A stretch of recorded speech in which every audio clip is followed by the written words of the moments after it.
I was born and brought up in China, in Nanjing, which was the capital then of China. And my father was a Chinese professor at the Central University there, and my mother came from England, so I had the bilingual background. And I remember so much of my childhood was spent in wars, escaping from actually 4 wars altogether. And so we moved around a lot, and let's see, when up till two years old, I was in Nanjing, and then we moved because there was internal communist uprising around that area. So we moved to Mukden, which is in way northeastern China, near the Russian border and so on. And then for 2 years after that, we stayed there. Then my mother decided to take us to England for a visit, so we stayed for 3 years in England. And by that time, we were ready to go back now again to Nanjing. Then I spent a year at McTeers, which was one of the 2 best girls' schools, you might say, in Shanghai at that time, McTeers and St. Mary's. And McTeers was run by, I think, Methodist missionaries, and St. Mary's and St. John's University were run by Episcopal Church, their mission.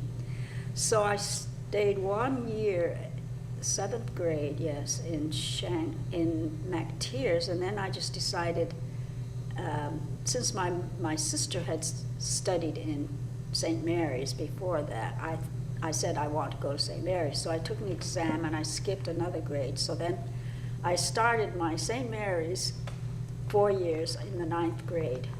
And the system there is junior high is 3 years, senior high is 3 years. Whereas in some places, in the US at least, they go to the 8th grade and then they begin high school in the 9th grade. But I was still the junior high, so I got a diploma from the junior high, and then 3 years after that, I got a diploma from senior high, which was this diploma from St. Mary's that I kept all these years. And the reason it was valuable to me was because it was the only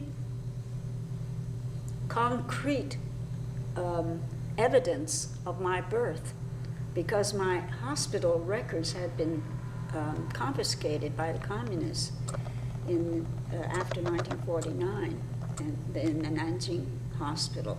And I went there several times to ask them to please locate them for me, and they said no, they're sorry, they were all confiscated. So to all intents and purposes, I didn't exist, you see, on the earth, except for this one document. On December 7th, 1949, all hell broke loose because of Pearl Harbor Day. And the very next morning, I was on the street waiting to take a bus to St. Mary's, and I saw a parade of lobbies containing Japanese troops coming into the international settlement and the French concession. They had been there, of course, before that, since 1937, but they were in the so-called Chinese section. They weren't in the foreign so-called international settlements, which had been governed by American, British, and French, and for many, many years. So right after Pearl Harbor, they entered those areas, which included the universities and where I lived and all that. And I was very fearful because having my face and not looking Chinese, I was a suspect already. But those were very difficult times in that period. because I lived way in the French concession, which was several miles away from St. Mary's Hall, and I rode my bicycle every day to school. Every day was an adventure because I didn't know whether I would end up there or not, because the Japanese had sentries on certain stages of the streets, and every now and then they would call some people, you know, just to check on them and so on, and they would always pick on me because I was looking different and how come I was there and all that. So many times they treated me very roughly, and they threw my bicycle on, you know, down on the street and tried to rough handle me, and I tried to keep away from them, and they were always puzzled as to who I was because I didn't look Chinese, and yet I was speaking Chinese, and they didn't speak Chinese, and they didn't speak English, and they just sort of had a pidgin kind of thing. So finally one day, this one sentry, very rough Japanese gendarme, you know, kind of took me and said, Nima Americano, huh? Nima, your mother, Americano. You see, it was just hodgepodge. And, you know, and I just pretended that I didn't understand. I said, Obodon. And they said, Nima Americano. You know, they thought if they said it louder, I'd understand. This is usually when you're speaking another language, you think that way. And I didn't, and he was ready to slap me and do everything, you know. So finally he got really exasperated, and he said, oh, so, ni ma Americano. And I just kind of, I thought, okay, I better acquiesce to this. So I finally nodded, and he laughed and laughed and laughed, so that broke the ice for that time, you know. And just incidents like that would go on and on. And again, being a scholarship student, I didn't have the luxury at St. Mary's as many of the rich other students had. So I earned my keep partly by scholarship from the YWCA, I remember that, and partly by being the chapel organist at the St. John's Pro Cathedral, which was a very small but intimate chapel on the campus of St. John's. So every morning we would have to go to chapel for about half an hour. And so I was elected to play the organ for those sessions. And during lunchtime every day, when the other girls would eat their lunch, I was busy at that organ trying to practice. And that was a wonderful, wonderful organ, a mammoth organ, several ranks and so on. But it was not powered by electricity, but by human labor. So they used the bellows system. And so while I was playing the piano, there was a boy pumping the bellows in the back and just sweating and getting really tired. And I felt so bad about him. I felt terrible to see him like that. And I would, you know, usually call it off and end the session early so I wouldn't make him work so hard. My husband and I had planned to go to Free China and to West China eventually, to Chongqing, where the capital was at that time, the wartime capital. Well, we had spent months and over a year planning all this and doing all that, and we finally made it to Fujian province, which is in Sticks way inland. And my husband was able to get a ride on a nationalist plane that was flying from there to Chongqing, finally, on August 10th, 1945.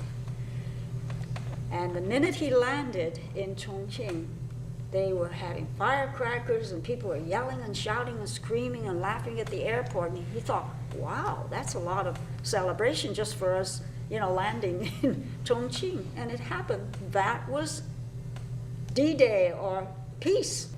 So being very young and foolish and ignorant and desperate, I went myself back to Nanjing and went to the Ministry of Foreign Affairs and asked for a passport. And it so happened that the person who was attending to that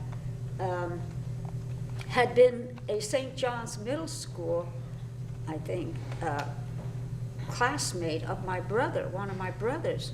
And he said, oh, you are Liu Banglei and Liu Banglei. And he says, do you know a Liu Banglei and that? And I said, oh yeah, he's my brother. So from that time on, it was great.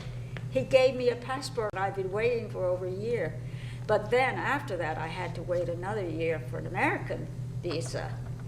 And meanwhile, the communists were coming closer and closer, and things were getting worse and worse. So finally, okay, I made it in 1947. And my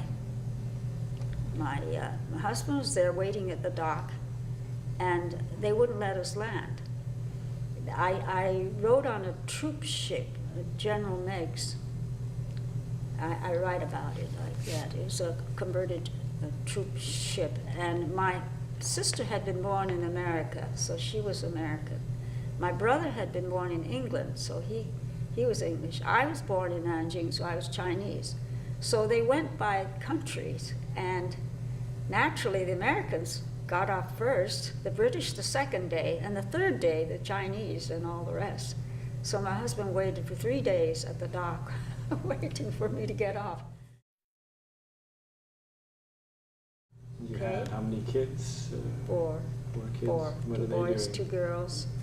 Yeah, and I decided that since they were 3/4 Chinese, that it was part of their legacy that they not forget their heritage, even though they were in the United States and were all born here. So I made it my mission to teach them Chinese, and I made it legitimate in their eyes by being the first person to teach Chinese language in the public schools in LA. This was in 1963.